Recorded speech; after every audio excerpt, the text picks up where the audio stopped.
from beautiful New Mexico. My name is Kourosh. I'm an artist, and I'm working on a project called Journey to Self. And this project is on a blog, on my coffee blog. And my intention is to share my process and share my journey of coming to a place of wholeness within myself and coming to a place of loving myself unconditionally, and what that means to me and the impact it has on my life. I'm in the process of, as the title suggests, healing the pain and rebuilding a life based on a foundation of self-love. So this project, Journey to Self,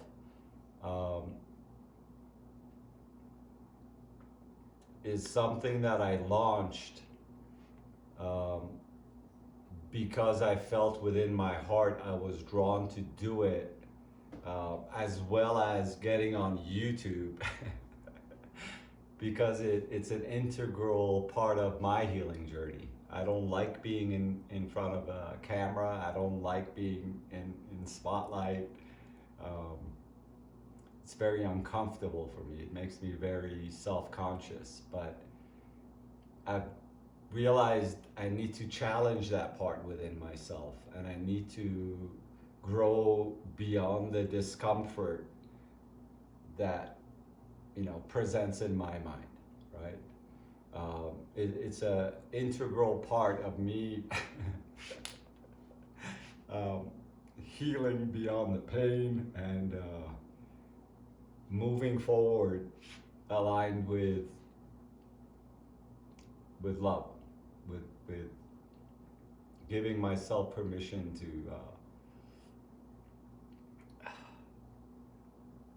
well, all right, let's not go there. Give me a minute, because before I start, I just wanted to say a few things. From time to time, I may use a few French words. It's the French words are not coming out of disrespect for anybody. It's just I get really passionate, and I find sometimes those words fit perfectly in. So if it offends you, that is not my intention at all. The other thing is, this subject matter, this journey to self, and this sharing, it's my journey through this life, right? And as an artist, I'm extremely passionate, and sometimes tears flow. For me, the way I experience, my passion is that my heart is open and I'm flowing with joy, and sometimes I'm not afraid to cry because it expresses from a deep place within my heart. So yeah. I also smoke tobacco, and I'm gonna actually roll myself a tobacco stick right now.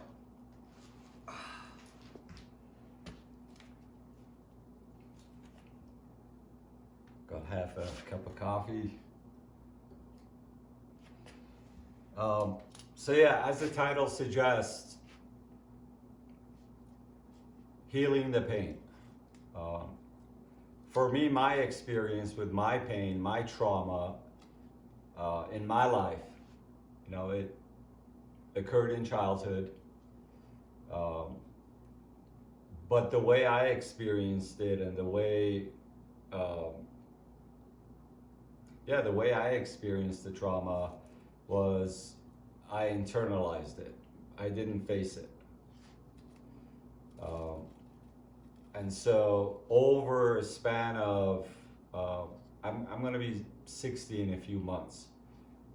So over a span of 50 years, 55 years, a long time, that trauma got rooted into my unconscious and started influencing aspects of my life. It started, um, the experience that I could share is I felt that um, it diminished me. It took away from me. Um, and so it was pain that I ran away from.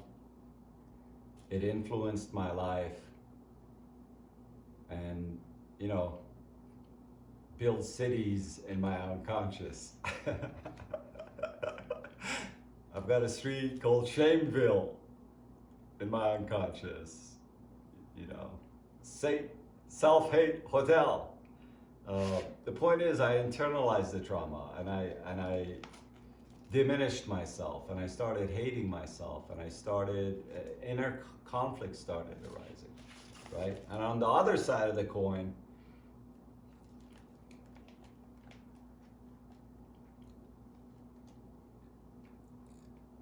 I have a side where I create that just there's fire in my heart. And when I do something, I put everything, all of me into it. And so there's another side of me where it's just like, I love life. I want to go for it. I want to, express my ideas. I want to explore. I want to work with this material. I want to do that. I want to do this. So there was this inner conflict between these two sides.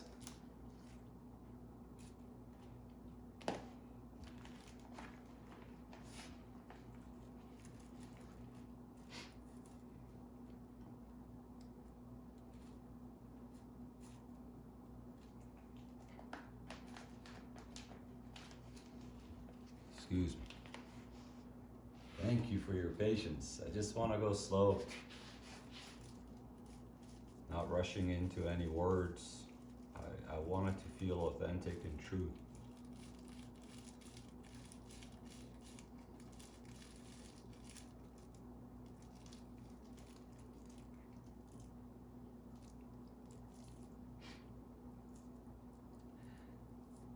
So yeah, trauma manifesting, influencing from the subconscious, realizing that, at some later on in my life, I realized that this was going on.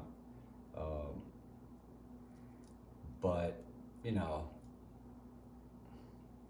my commitment to facing my shadow, my commitment to facing my pain has not been one commitment, let's get the work done.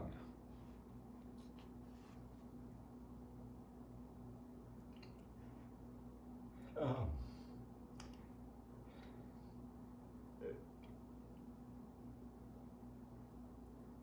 it's been thousands of attempts and thousands of falling down.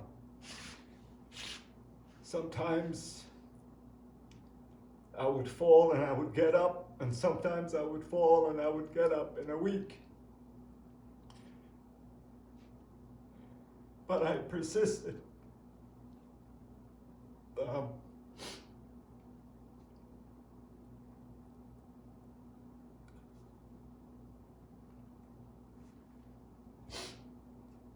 Excuse me. I think I just ended up, in terms of relating back to the commitment, I just ended up in a place where, I've had enough, and having seen or been self-aware enough, or done enough work to get to know myself and what I'm made of. It came to a place where it was just like, hey, you got these two paths in front of you right now. You're either going to continue with the cycle of running away from the pain, fighting the pain, sabotaging your life, not taking responsibility for your pain, healing your own pain. You're either going to go down that route and you're just going to fucking, to me it was just like downhill.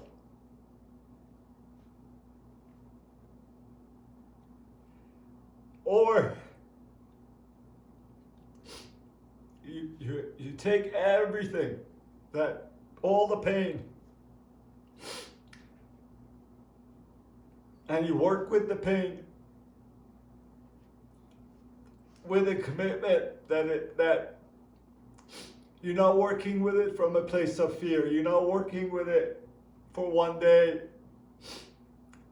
or by listening to this person or reading a book, but you're working with the pain by sitting in a safe space and revisiting that pain within yourself. And you might go to a place within yourself where you're 28. That's the earliest you could track that pain. Or you might go here, lower to an earlier age. But eventually through this work, what I found for me is that I was able to track the source to where it originated from. And once I was able to do that, it took many years for me. But, apologies. I'm gonna go grab a napkin. I'll be right back.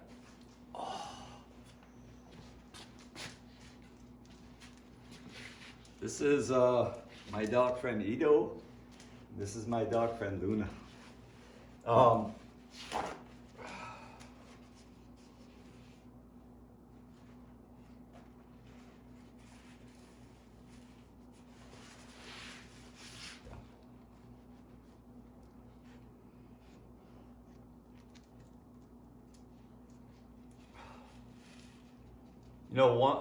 Once I was able to track it down to the source, to understand that the life on the outside I was experiencing had to do with parts of myself on the inside that I needed to look at and heal. My low self-esteem, my lack of self-worth, my constantly the pattern of constantly looking outside of myself for abundance, for somebody to validate my worth, my fear of rejection, my fear of failure, a lot. And so it took some time for me personally to sit in stillness and in prayer and go back in time and sit at different time intervals with my inner child or with my adult person and go over all the regrets that I've had in life and make a decision. No more regrets, no more full responsibility of how I am on the inside, taking ownership. If there's inner conflict over something, to take the time to sit down, look at it. What are you trying to teach me about myself? What part of me is unhealed? Because I no longer want to project my pain outside to somebody else. Um, I am working on me, and over the span of a number of years, I've been able to get to a place where I can love myself and know my worth within and open my heart to the world. I went through a time when my heart was just closing. Um,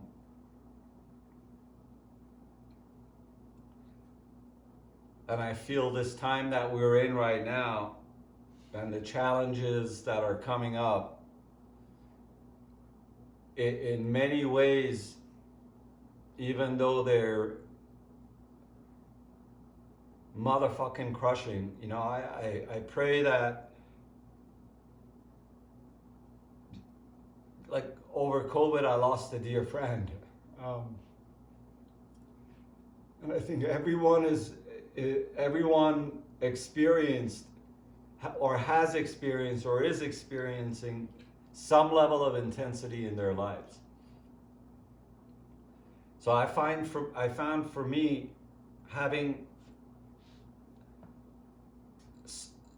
dedicated and devoting time to stillness and sitting and being in a place of facing my fears and taking ownership, led to a place of being able to forgive myself and forgive all those who caused pain or cheated me onto me, you know. And forgiving myself has been much harder than forgiving others. And this journey of forgiveness has also been part of this healing the pain, right? And understanding what burdens, what weight we carry with us. And understanding what that weight and what, you know, what that burden is trying to teach us. What is it serving? Why is it there? So I found a process for myself where, you know, every day I'm dedicated to this process of growing in awareness and putting energy toward loving myself, and instead of fighting within myself, to bring projects that I'm passionate about and to share it with the world, you know. And the project itself for me is helping me. It's a part of my process of connecting with my inner power, connecting with my open heart, and to say, hey, look, I'm sharing what feels true to me in this way, and I'm getting over my uncomfortableness of sitting in front of you like this, because it is uncomfortable. Well, not as much now. Yeah, I just, you know, I spent many years trying to please other people, and the idea that, you know, someone else, you know, the idea of being afraid of rejection or failure and all that. So it gets in the way, doubt, you know, all that. But within myself, through many years,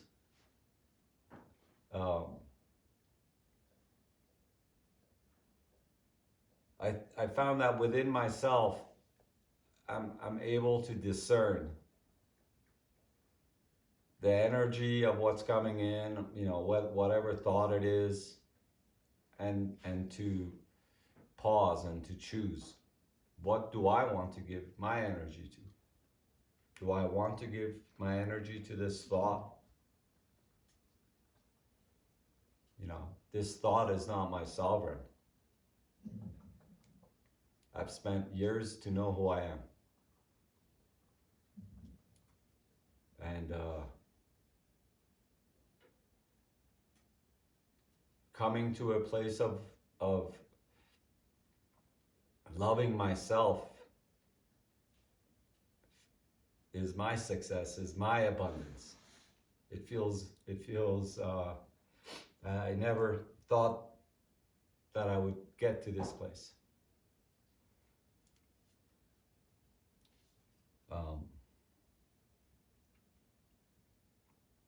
So in addition to this video is going to go on a post on my coffee blog, and I want to, write some more words, and I also want to share my process, questions that I found it was helpful for me, and your experience with your pain and your process of healing is a responsibility and a commitment you need to make. And you have your way of creating a safe sanctuary, creating a safe space. You have your way of relating with Creator, with Source, with your spirit guides. You have your way of understanding the depths of the pain that you went through.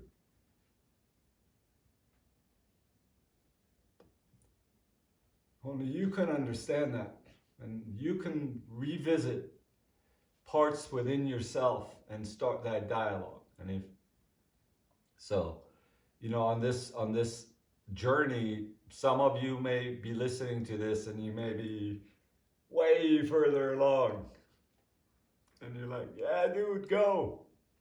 Some of you may be down the hill. And I find that what I'm feeling in my heart more and more these days is that for those who take responsibility to heal their own pain and to claim claim their sovereignty within, to be responsible and to embrace themselves with love unconditionally. We have in some ways, it'd be good to share our stories. It'd be good to share our process. Not so much to tell other people, hey, do it this way. Or at least that is not my intention.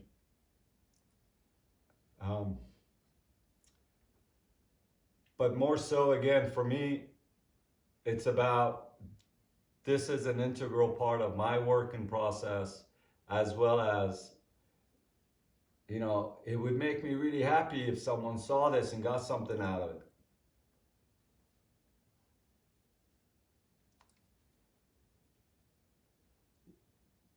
Love is a good choice. And to nurture love within here first extends out.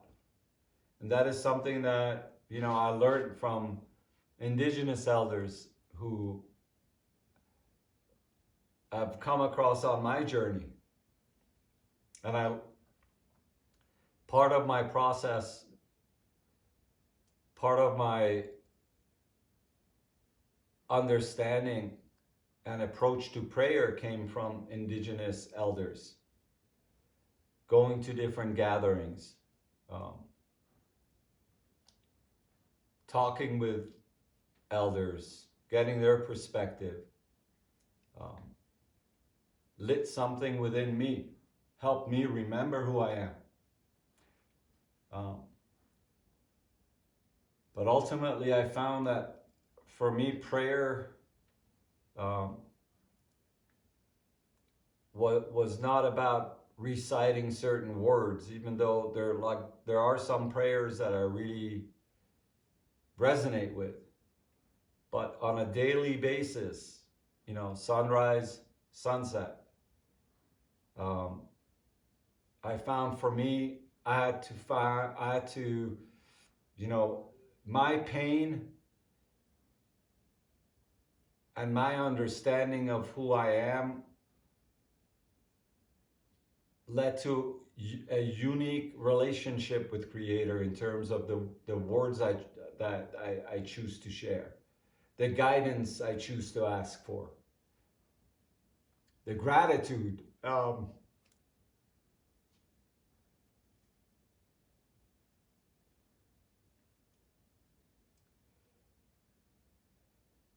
The gratitude I wish to express, right? And so it took some time for me to get from a place of, dude, you're doing it wrong. Dude, what are you doing using this word? It took some time for me to feel worthy within myself to ask and to receive, to allow that circle to be complete. And so I think where I want to go next, in terms of just a quick reference on that circle, is that within the indigenous or Native American tradition that I went, you know, the teachings I received, um, is that when you sit and pray,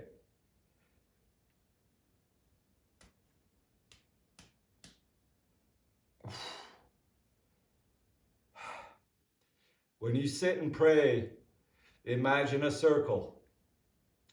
And when you pray, the Creator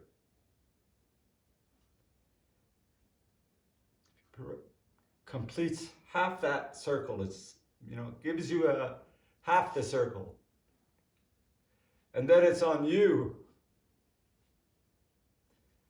to embody that prayer daily and to embody the guidance to complete the circle.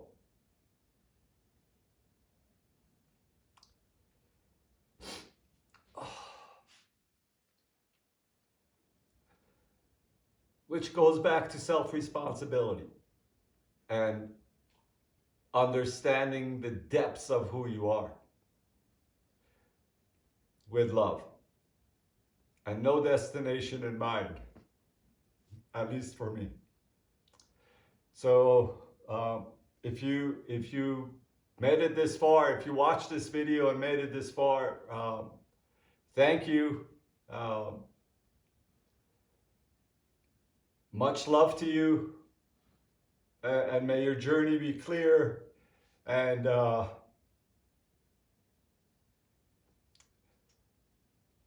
yeah, be well, my friend. Much love.